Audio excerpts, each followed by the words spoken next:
Live without regrets.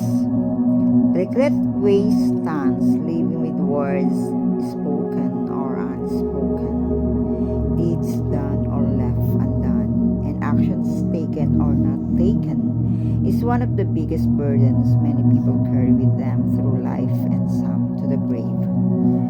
To live each moment in life with a happy perspective and disposition requires that we live in such a way that there is no need to carry regret into the next minute, let alone the next year.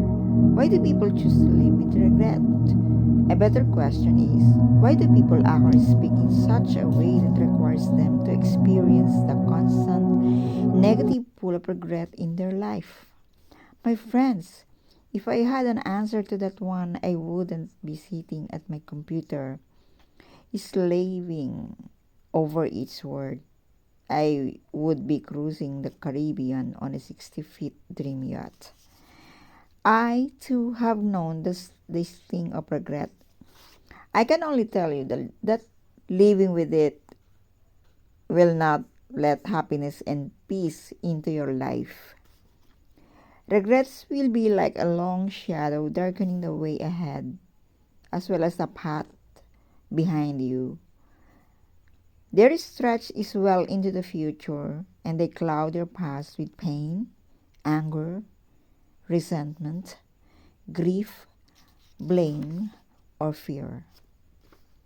Actions or words, or the lack of them, is not the real culprit here. We will all make mistakes that we can interpret as worthy of feeling regret. The key is what we do about these issues once we become aware that we have taken the action or said the words. We don't have the luxury of taking back that we have said or done in the past, but we can forgive ourselves or others. What regrets are you living with today?